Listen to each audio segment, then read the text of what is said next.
Lógico que se eu liguei a bomba, mesmo sem saber que ela tem retorno ou não, se aqui começou a indicar pressão para mim, a bomba ligou. E qual é a outra maneira? Bem, gente, aqui pode ser pressão, medidor de vazão, se tiver vazão também. Amperagem, né, gente?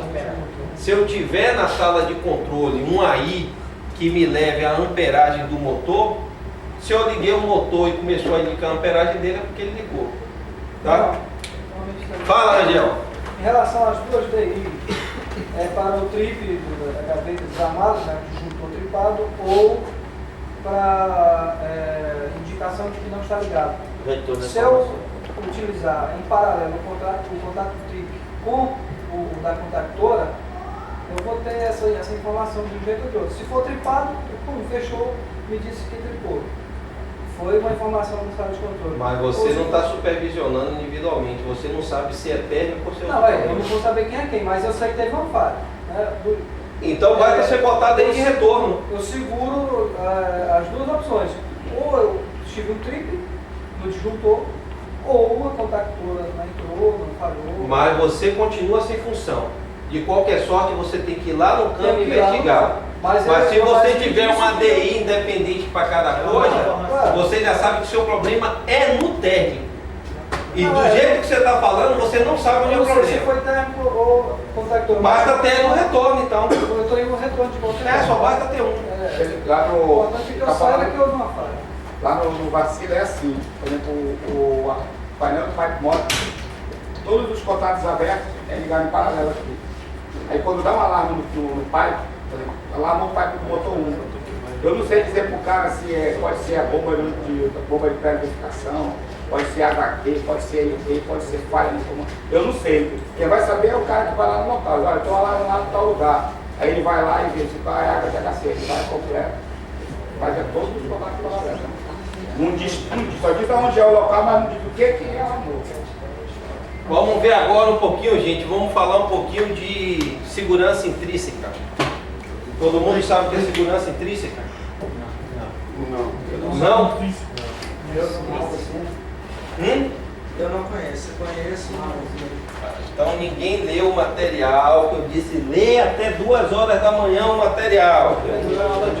Mas que vai depois até depois. Ó, fundamentos e princípios de segurança intrínseca. Tá aí para vocês, depois você dá uma lida. Gente, quando a gente vai trabalhar com gás ele torna o ambiente o quê? Explosivo. Inflamável, explosivo, não é isso? A instrumentação que a gente usa tem fio, não é isso? Que às vezes é 24 volts. Eu tive, lendo um pouquinho sobre o que você falou no vídeo e vi hoje para você falando muito da ISA, aquela norma americana, né? Mas o Brasil não adota essa, né? Ele usa aquela IAC. IEC. São coisas diferentes. Quando você está falando de instrumentação, a norma é norma ISO, ANSI ou DIN. Se a multinacional, se o projeto foi desenvolvido nos Estados Unidos, você vai encontrar isso. Se o projeto veio da Europa, você pode encontrar isso aqui. Aqui deve ser norma DIN porque a empresa é alemã. IEC, isso aqui é pá elétrica. Como tem, eu acho que aí tem uma outra norma aqui.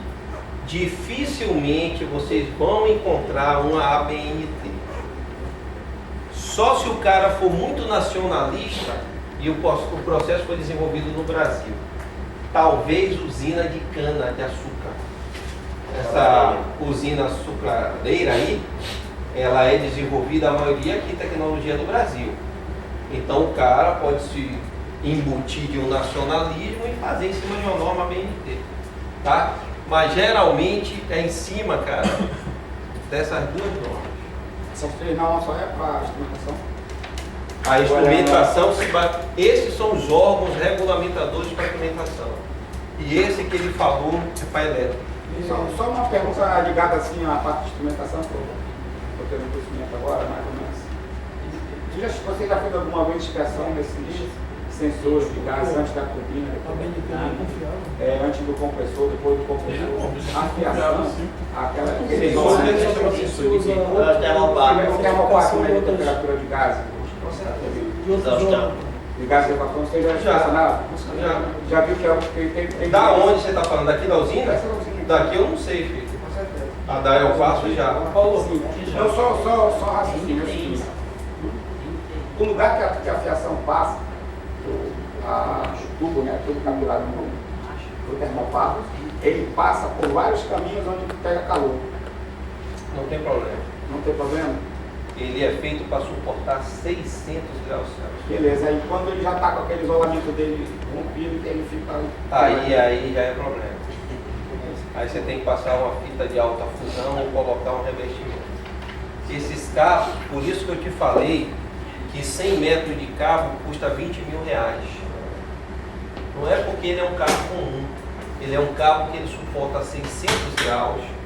Ele suporta, às vezes, algum acidente mecânico, que cai alguma coisa de um certo peso nele, que não seja de quina, lógico. Ele suporta e ele pode... Se você for ver as turbinas, ela tem, geralmente, aqui está a exaustão, ela tem 18 termopares aqui enfiados. É o cálculo da média desses termopares que determina a limitação da máquina ou não. Se os gases estiverem muito quentes, passar do limite aceitável, ela vai tripar por alta temperatura na exaustão. Os motores aqui é a mesma coisa, não é isso? Você está muito com a temperatura de exaustão muito alta, você tem que dar uma reduzida para ela baixar. E aí é que vem a diferença. Quando você tem um dia chuvoso, você consegue mais carga do que no verão, dia de sol, porque a temperatura ambiental. Essa relação de temperatura ambiente? Tem? Claro, sim. Claro, sim. Tanto é que com a mesma máquina, ao meio-dia, você pode estar ilimitado com uma máquina daqui 18? 70%. 18? Digamos que você só chega até 16, sem fazer nada, quando vem caindo a noite, que chega 19 horas, essa mesma turbina não sobe isso aqui? Com certeza. E se meio-dia começar a chover, isso aqui sobe. Tá? Temperatura ambiente é fundamental na determinação de ganhar megawatt. E aí, por quê? Vocês já se perguntaram por quê? Melhora o rendimento. Perde rendimento, perde. Mas por que a temperatura ambiente influencia na geração de megawatt? Resfriamento da máquina. É uma questão de segurança, né? De proteção, de segurança do equipamento. Porque o ar tem a aspiração do ar, Espera aí, vamos ouvir Primavera aqui. Porque o ar que está entrando na admissão, ele está mais quente nesse horário que está de dia, ou seja, de noite, ou meio-dia que choveu. Né? Por quê? O ar fica mais denso, ou seja, as moléculas de oxigênio ficam mais juntos, e com isso consegue chegar mais lá, mais fria na admissão. Quase. Não, ele está quase certo. Para ter uma mistura. É o ar ambiente, que entra na máquina. Ar, gente, é volume. Não tem volume? Eu tenho que comprimir o ar. Se esse ar estiver mais denso, eu tenho mais problema para comprimir. Então eu limito a explosão desse ar lá dentro da câmara de combustão e o transporte disso. Se eu estou entrando com ar mais quente, eu vou transportar ar mais quente, por isso que a exaustão aumenta. Qual é a maneira que eu teria de ganhar megawatt ao meio-dia nessa máquina? Instalando chillers nas máquinas. Sabe o que é chiller? Apenas um resfriador do ar de entrada. E, em vez de eu pegar o ar da atmosfera direto e entrar na máquina, eu resfrio esse ar. Eu baixo a temperatura dele para 15, 16 graus. o rendimento da minha máquina vai lá para Porque cima. que quando ele entra, ele é pré-aquecido também. Todas as máquinas aeroderivadas, a maioria delas tem chiller na entrada, que é um resfriador do ar de entrada. E se aumentasse a capacidade de radiadores? Agora tem mais aqui. Mas aí você está falando de lube de óleo, não é de ar. De água no motor também. Hã? Também não resfria o sistema de água no motor também. Mas você Não, vai mas dar o temperatura radiador, você está fazendo troca térmica do lube óleo. De todo o óleo que é usado para resfriamento de mancal, de tudo mais, de tudo isso aí. Não é do ar da Eu máquina. queria dizer na questão do HT, porque a HT, E aí tem só tudo interligado a aqui. HT, ela refrigera o intercâmbio. Ela auxilia na Eu não vou entrar em detalhes não, porque aí já é motor. É uma dúvida minha. Estou falando aqui em turbina, Dá licença, aplica esse mesmo princípio para o que ele está falando lá, entendeu? Do radiador do óleo lubrificante. No caso, ele troca o radiador e substitui pelo intercooler. É isso? Você quer sequência, Paulo? É isso? Paulo, a sequência é filtro de aspiração, é banhada de óleo para tirar a umidade do ar, correto? Aí ele vem, passa pelo compressor. Qual que é o compressor da turbina? O segredo é, se vocês conseguirem resfriar o ar que entra na máquina, É isso aí. vocês conseguem ganhar megawatt lá na frente. É isso aí. É por isso que existe uma diferença entre o verão e o inverno. Quando está chovendo, você consegue ter mais megawatt. O sol abriu, sua máquina fica limitada pela temperatura ambiente. Não tem o que você faça. Porque a única coisa que você faz para ganhar megawatt, para você acelerar seu carro, o que é que você tem que fazer? Pisar mais. Quando você pisa, o que é que você está injetando? Na máquina é a mesma coisa. Injetou mais combustível, eu tenho mais potência na máquina. Só que eu posso estar já com o meu combustível no máximo. Agora a única coisa que vai influenciar é o ar. Se esse ar estiver quente, eu limitei ela no valor. Se esse ar esfriou, ela ganha rendimento. Uma pergunta ali, voltando ao assunto que a gente estava ali, a respeito da ABNT. Você falou que são poucos as empresas aqui no Brasil que adotam a ABNT.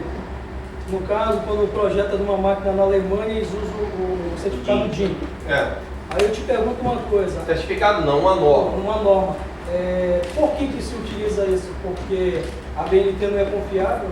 Ou a ABNT não tem que fiscalizar isso? Você comprou uma turbina, você comprou um motor que é construído na Alemanha. Está vindo de lá. O cara vai usar a norma brasileira ou a dele? Não, mas se ele vai funcionar, se é uma máquina que foi comprada para o Brasil e vai Não funcionar no funciona Brasil, assim. a ABNT não teria que fazer Não. a fiscalização dela e dizer Não. assim, olha, está certo ou errado? Não, na indústria não funciona assim. Quando você compra um equipamento, ela não se adapta à lei do país, não. Essa máquina Ok? aqui é preparada toda. E geralmente, vou te contar um segredo. A ABNT se baseia nessas normas para desenvolver as delas. Tá? Mas nenhum país vai fazer isso aí. A GE é americana, não é? Se a gente fabricar uma máquina aqui no Brasil, tecnologia nossa, se for para os Estados Unidos, eles vão aceitar a nossa ABNT? Se ele comprar do Brasil, sim, mas te digo que não existe isso. Não, mas é uma hipótese. Mas seria, porque eles teriam, se o Brasil detém a tecnologia e fabricasse na ABNT, eles teriam que aceitar, senão não compram. E esses aviões aqui são fabricados no Brasil, que o Brasil exporta? Os carros Aí eu já não sei. Eu já não sei. Nós só somos montados, não montados no Brasil. Eu acho que turbina, essas coisas, nada é fabricado. Acho não, tenho certeza, não é fabricado aqui. Deve ser da Rolls Royce. Os aviões são Olha só, montados. na época de montar a projeto aí na eu trabalhava lá. Aí o cara falou assim, que essas turbinas trabalhavam no Japão, uma temperatura de, vamos imaginar, de 20 graus. Aí veio pra cá, ela tem lá, claro, que ela tem rendimento lá. Ela veio pra cá para trabalhar com 33, 35. Rendimento cai. O que acontece? Por exemplo, como existe essa desavença entre normas, né?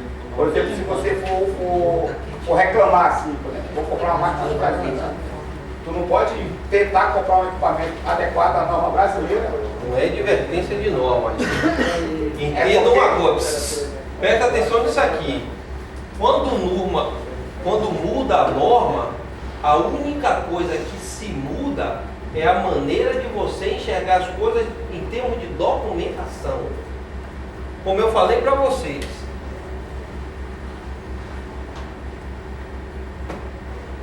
isso aqui eu sei que é norma ISA, mas se eu fizer isso aqui, ó, é norma DIN. Deixou de ser um controlador indicador de pressão de alarme? Não. Quando você trabalha TAG na norma ISA, é assim: T0234. Eu já sei que é uma temperatura e que o TAG, isso aqui é um TAG, é a identidade do equipamento. Eu já sei que é a temperatura 0234. Mas eu não consigo entender isso aí, ó. Peraí, deixa eu acabar a linha de raciocínio. Os alemães têm uma coisa chamada KKS.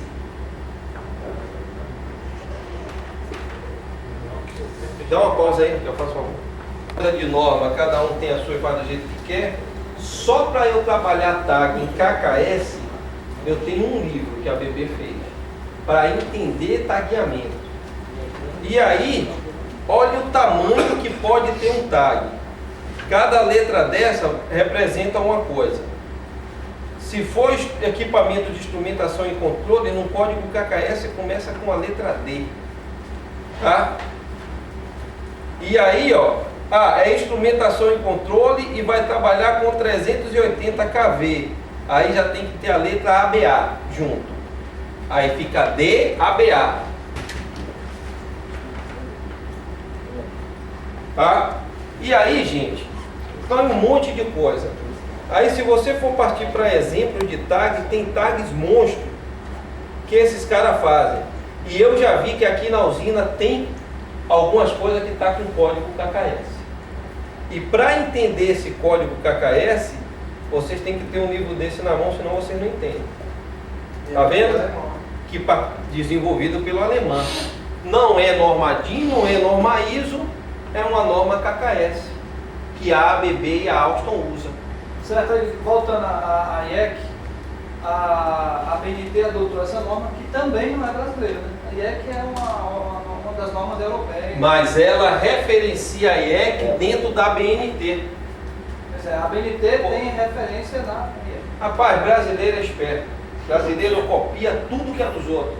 Esses programas que você vê em Luciano Huck, Faustão, é tudo programa americano, cara. Aquele da reforma do carro, aquilo é americano. O Soletrando, Dança dos Famosos, é tudo de fora, cara. Jô Soares, que é aquele do David Letterman. Hein? Tudo, gente. Você acha que a BNT ia fazer diferente? Não faz. Agora tem umas coisas que ela regulamenta interno, que é até para proteção do nosso mercado, tá? Como? Porra, independente de você comprar um brinquedo na China, esse brinquedo tem que passar no Inmetro, tem que ter selo do Inmetro, e ela faz isso para vários produtos. Então ali ela segue várias normas dela para poder colocar isso no mercado. Mas eu tenho minhas dúvidas o quanto ela pensa nisso para proteger as nossas crianças. É imposto, é só tá? Imposto. Beleza? Então, gente, esse negócio da norma aqui, ó, é só a maneira que vai aparecer, mas sempre vai estar dizendo a mesma coisa. Se alguém quisesse transformar tudo isso para a norma BNT, simplesmente ia mudar toda a documentação e ia colocar na norma BNT. Tá bom? Agora vamos voltar para falar do que a gente estava falando, que era segurança intrínseca. Quem é que vai me explicar aí o que é segurança intrínseca? Posso dar um exemplo de uma segurança intrínseca, por exemplo, aqueles motores que são totalmente invernados para bombeamento do combustível. Ele tem uma proteção intrínseca, né? Ou melhor, não pode entrar água, não pode entrar pó, e se houver uma queima... Aí é proteção do equipamento que a gente falou aqui ontem, sobre IP. Grau de proteção. O grau de proteção. Segurança intrínseca, gente, é o seguinte.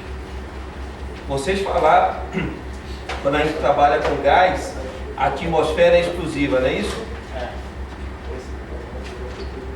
Imagine vocês estar com a solenoide de 110 volts instalado no campo, numa atmosfera que tem gás.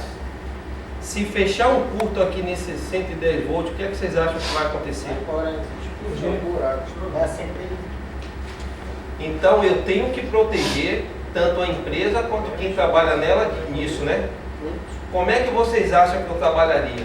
Eu tenho que levar atenção lá para dentro. 480, 220, 110. Equipamento de chão. Eu tenho que levar.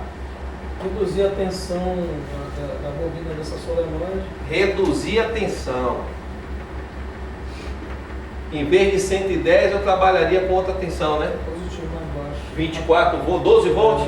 Poderia ser 12 ou 24 volts. É uma 12 tensão de volts. segurança, né? Quem dá mais? Soluções para esse problema aí. Claro também que a solenoide ela teria que ter todo um invólucro aprovado para não haver Contra Isso seria mais explosão. importante risco do de que a classe incêndio, de né? tensão diminuída. Contra explosão. Invólucro com proteção Contra- anti-chama, né? Anti-explosão.